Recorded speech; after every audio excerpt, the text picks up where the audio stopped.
UP विधानसभा में CM योगी ने ली शपथ। अखिलेश यादव ने बुके देकर सीएम का किया अभिवादन। योगी ने नेता प्रतिपक्ष की थपथपाई पीठ।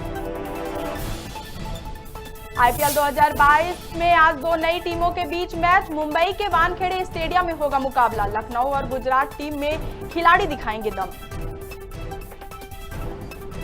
गृह मंत्री नरोत्तम मिश्रा का बयान, कहा मध्य प्रदेश में कश्मीरी पंडितों की घर वापसी होगी सुनिश्चित। शिवराज सरकार करेगी, मध्य कश्मीरों की होगी घर वापसी।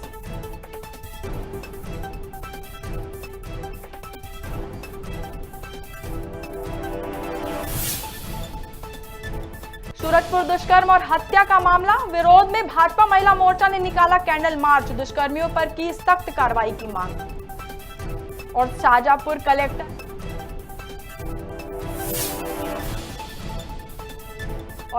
कलेक्टर ने स्वच्छता को लेकर किया निरीक्षण। कई जगहों पर कचरे का ढेर मिलने पर जताया आक्रोश। सीएमओ को दिए सुधार के निर्देश।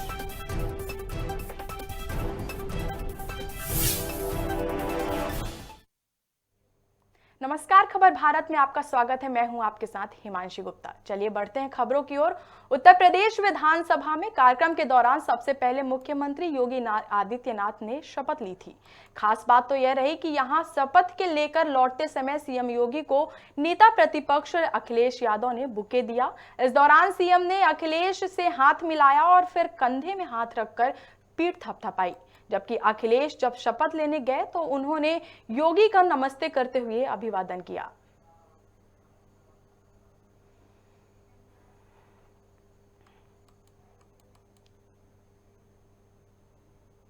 आईपीएल 2022 में दो नई टीमें लखनऊ सुपर जायंट्स और गुजरात टाइटंस आमने सामने होगी। यह दोनों टीमें अपना पहला मैच खेलेंगी।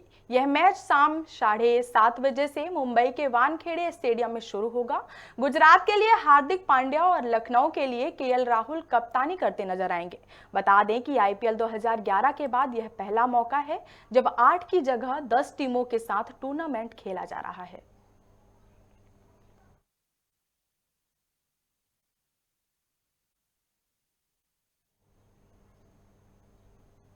गृह मंत्री नरोत्तम मिश्रा ने भोपाल में एक प्रेस कॉन्फ्रेंस के दौरान बताया कि पिछले 24 घंटे में कोरोना के 26 नए केस आए हैं। वहीं 20 मरीज ठीक हुए हैं। फिलहाल प्रदेश में 158 एक्टिव केस हैं। इस दौरान गृह मंत्री ने कश्मीरी पंडितों के पुनर्स्थापन को लेकर कहा, जो कश्मीरी एमपी में है वह जाना चाहते हैं तो उनकी वापसी सुनिश्चित की जाएगी। इस दौरान गृह मंत्री नरोत्तम मिश्रा ने एक सवाल के जवाब में कहा कि कमलनाथ और दिग्विजय की दूरियां ट्वीट से दिखाई देती है। मैं सभी कश्मीरी भाइयों से निवेदन करूंगा जो मध्य प्रदेश में हैं, अगर वो वापस जाना चाहें तो हमें इत्तला करें। हम उनको वहां पर वापसी सुनिश्चित कराएंगे और भेजने की व्यवस्था भी करेंगे। राजनीति की इससे बढ़िया विडंबना क्या होगी कि दिग्विजय सिंह जी बिजली पे ले रहे हैं, जिसके समय में बिजली कभी कभी आती थी। ये हमारा समय, अब बिजली कभी कभी जाती है। ये 2 कालखंड है, उसमें वो बिजली की ऊपर लोगों से राय मांग रहे हैं। इस प्रदेश का बंटाधार करने वाले व्यक्ति अब जनता का विश्वास नहीं रहा। सूरजपुर के जरही में 12वीं की छात्रा के साथ दुष्कर्म के बाद हत्या का मामला सामने आया है, जिसके विरोध में भाजपा महिला मोर्चा ने शहर में कैंडल मार्च निकाला। इस दौरान मोर्चा अध्यक्ष शकुंतला पोर्ते ने आरोपियों को कड़ी सजा दिलाने की मांग की है। साथ ही रात में आयोजित होने वाली उर्दू अकेडमी कव्वाली का भी विरोध किया। हालांकि मामले में आरोपियों को गिरफ्तार कर लिया गया है। होश में आओ, सरकार होश में आओ, होश में आओ, होश में आओ। जश्न मनाना बंद करो, बंद करो, बंद करो। कव्वाली देखना बंद करो, बंद करो, बंद करो। जश्न मनाना बंद करो, बंद करो, बंद करो। बेटियों का अत्याचार बंद करो, बंद करो, बंद करो। हत्या बलात्कार बंद करो, बंद करो, बंद करो। जो अपराधी है उसके विरुद्ध तत्काल कार्रवाई की गई। कानून अपना अपना काम उसमें तत्काल किया है और जेल उसको भेजा गया है। तो जब अपराधी पकड़ा गया है और पूरी कार्रवाई उसमें हो चुकी है, तो ये भारतीय जनता पार्टी ये जबरदस्ती का हुआ क्यों बना रही? क्या ऐसे अपराधी को बचाना चाहिए? पूर्व में एक रेप हुआ था, उसी को लेके विरोध किया जा रहा था और इनको समझाइश दे दिया गया है और इस चीज को समाप्त करा दिया गया है। और जो भी आरोपी था पूर्व में ही उनका गिरफ्तारी हो चुका है। जरही में एक लड़की का बहुत दर्दनाक तरीके से रेप हुआ और उसको फांसी पे लटका करके टांग दिया गया। ये अभी 2 दिन पहले की ही घटना है। और हमारे इस वार्डप नगर में यहाँ के जो मंत्री जी हैं, शिक्षा मंत्री प्रेम साय जी, वो कव्वाली का कार्यक्रम रखवा करके अभी जश्न मना रहे हैं। तो हम लोगों ने ये सोचा कि इतनी बड़ी घटना हुई है तो शायद ये सब कव्वाली वगैरह होगा नहीं, और उसका दर्द अभी तक इस क्षेत्र के लोग, इस पूरा विधानसभा के लोग भूल नहीं पाए हैं। लेकिन यहाँ कांग्रेस के मुखिया जो इस क्षेत्र के विधायक हैं वो जश्न मना रहे हैं। सूरजपुर के जरही दुष्कर्म और हत्या मामले में राजनीति भी तेज हो गई है। एक और भाजपा ने सड़क पर उतरकर श्रद्धांजलि सभा का आयोजन किया, जिसकी वजह से राज्य मार्ग कई घंटों तक बाधित रहा। वहीं कांग्रेस ने आरोपी का भाजपा से कनेक्शन होने की बात कही और भाजपा पर श्रद्धांजलि सभा के बहाने राजनीति करने का आरोप भी लगाया। दरअसल घटना के बाद पूर्व भाजपा शासन में गृह मंत्री रहे राम सेवक पैकरा के साथ आरोपी की फोटो वायरल हो रही है। इसी के चलते दोनों दल एक दूसरे पर आरोपों का ठीकरा फोड़ने में मशहूर हैं। इस तरह का नृशंस हत्या करके बलात्कार करके फांसी में टंगा दिया गया है। इससे साबित होता है कि इस कांग्रेस की सरकार में इस तरह के बलात्कार और हत्याएं जो हो रही है, ये सरकार विफल हो चुकी है। और आज हम इस परिवारजनों से मिलने में आए हैं और उस दोषियों को फांसी हो।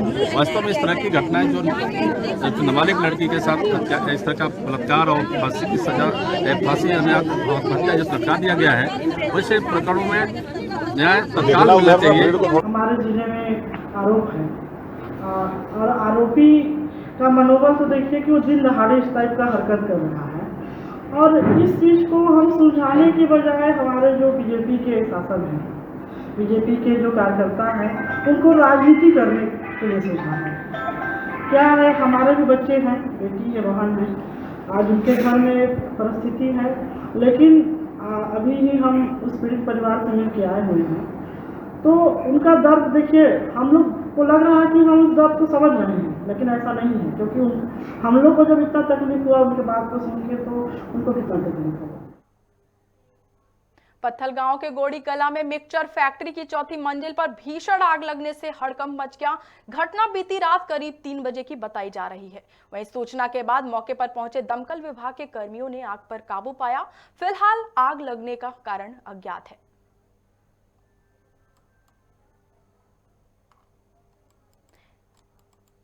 पत्थल गांव के गोड़ी कला में मिक्सचर फैक्ट्री की चौथी मंजिल पर भीषण आग लगने से हड़कंप मच गया। घटना बीती रात करीब 3 बजे की बताई जा रही है। वहीं सूचना के बाद मौके पर पहुंचे दमकल विभाग के कर्मियों ने आग पर काबू पाया। आग लगने का कारण अभी अज्ञात है। आपको बता दें कि पत्थल गांव के गोड़ी कला में मिक्सचर फैक्ट्री की चौथी मंजिल पर भीषण आग लगने से हड़कंप मच गया। घटना बीती रात करीब 3 बजे की है। सूचना के बाद मौके पर पहुंचे दमकल विभाग के कर्मियों ने आग पर काबू पाया, लेकिन आग लगने का कारण अभी अज्ञात है। पत्थल गांव के गोड़ी कला की हम खबर बता रहे हैं, जहां मिक्सचर फैक्ट्री की चौथी मंजिल पर भीषण आग लगने से हड़कंप मच गया। चलिए इस पर अधिक जानकारी के लिए हमारे साथ जुड़ रहे हैं अभिषेक शुक्ला, संवाददाता, हमारे संवाददाता जशपुर से अभिषेक शुक्ला। अभिषेक, पत्थल गांव के गोड़ी कला में मिक्सचर फैक्ट्री पर एक भीषण आग लगने से हड़कंप मच गया है, क्या है पूरा मामला?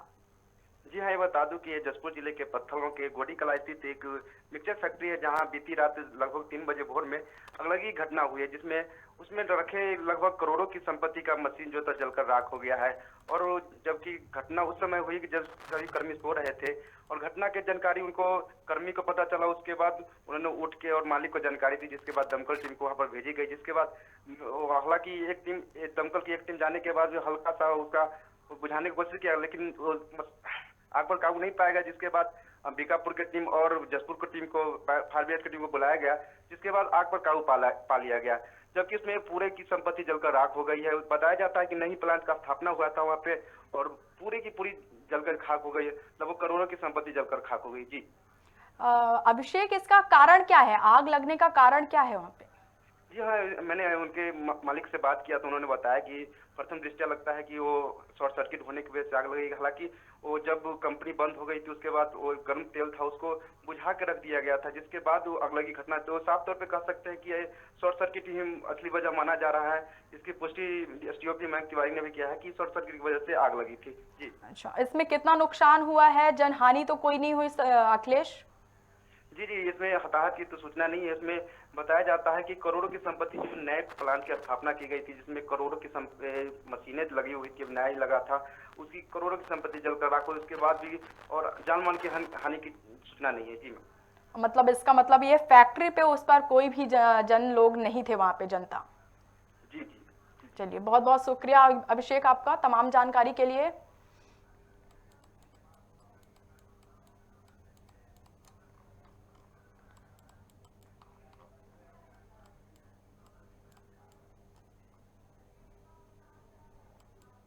शाजापुर में स्वच्छता सर्वेक्षण अभियान के तहत कलेक्टर दिनेश जैन ने शहर के विभिन्न वार्डों का निरीक्षण किया।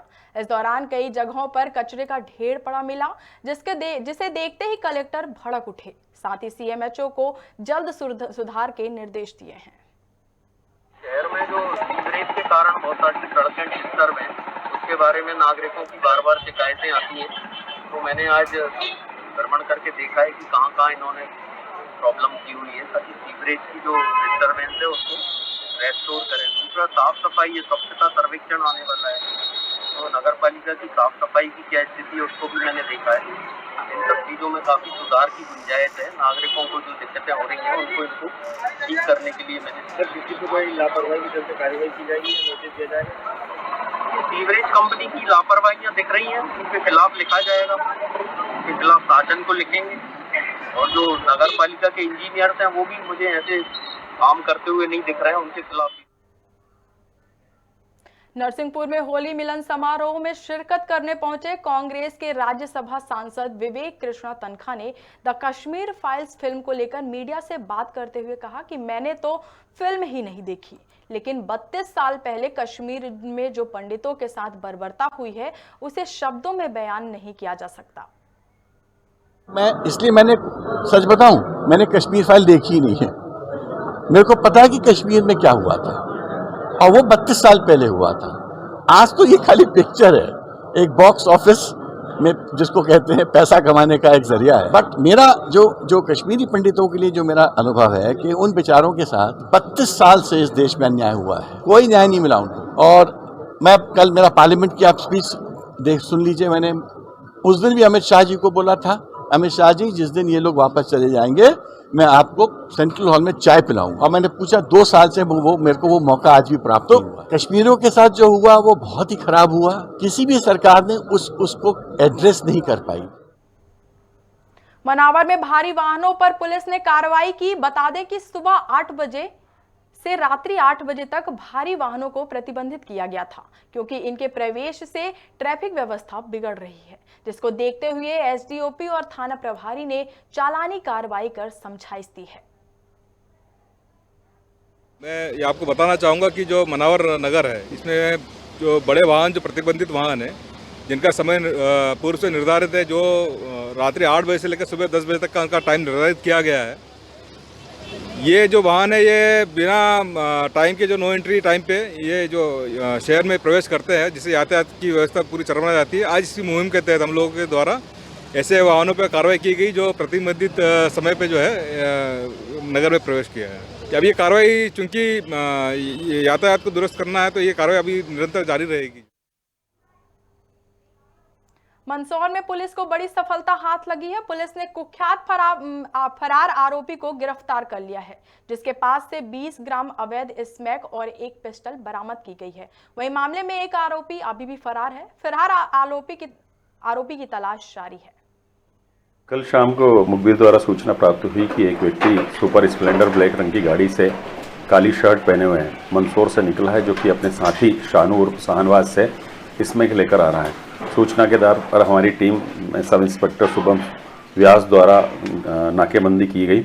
उस नाकेबंदी में जैसे ही उस व्यक्ति को रोका, उसके द्वारा पुलिस पार्टी पर पिस्टल तानी गई, अपनी जेब से निकाल के, कमर से निकाल के, उसके बाद उसकी पिस्टल छुड़ा के वो फिर पूछताछ की गई, तलाशी ली गई, तो उसके पास से पिस्टल के साथ ही 20 ग्राम अवैध मादक पदार्थ इसमें एक मिला है, जो आरोपी को गिरफ्तार किया गया है और उसके साथियों की और पताराशी जारी।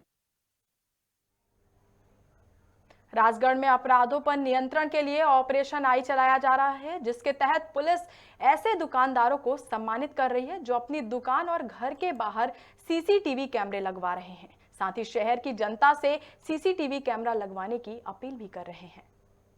ये ऑपरेशन राजगढ़ आए यानी राजगढ़ आँख EY's इंग्लिश वाला है, हमने पूरे ज़िले में चला रखा है, जिसमें हमने जन सहयोग के माध्यम से नए कैमरे सभी जगह लगाने का हम लोग प्रयास कर रहे हैं। इसका मुख्य उद्देश्य महिला सुरक्षा है कि महिलाएं स्वतंत्रता से जहां चाहें वहां आना जाना कर सकें और कोई असामाजिक तत्व हो तो उनको चिन्हित किया जा सके, उनके विरुद्ध कार्रवाई की जा सके और उसको साक्ष्य एकत्रित कर उनको कठोर से कठोर सज़ा माननीय न्यायालय के माध्यम से भी दिलाई जा सके। अभी इसमें करीबन 900 कैमरे पूरे ज़िले में हम लोगों ने अलग अलग लोगों से संपर्क करके लगवाए हैं। ये पूरे अभी महीने तक अभियान जारी रहेगा और इसमें हम लोग प्रयास करेंगे कि ज़्यादा से ज़्यादा पॉइंट्स को कवर करा सकें।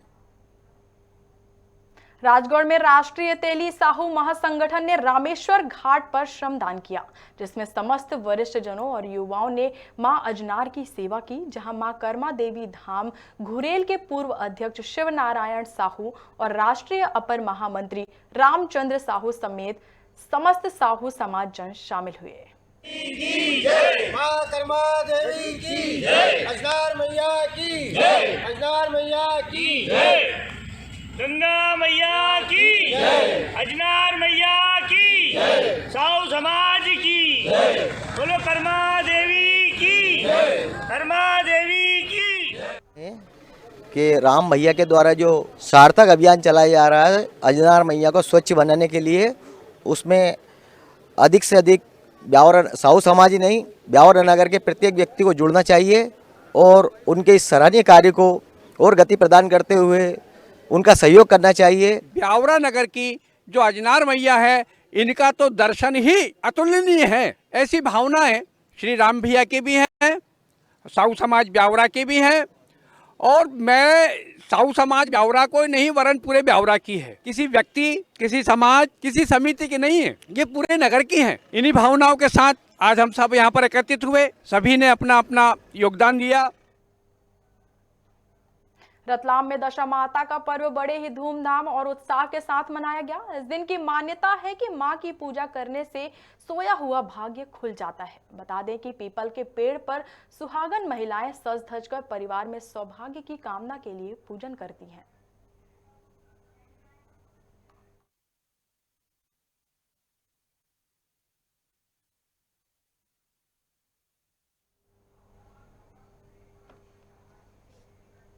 खबर भारत में खबरों का सिलसिला लगातार जारी है। बने रहिए खबर भारत के साथ। नमस्कार।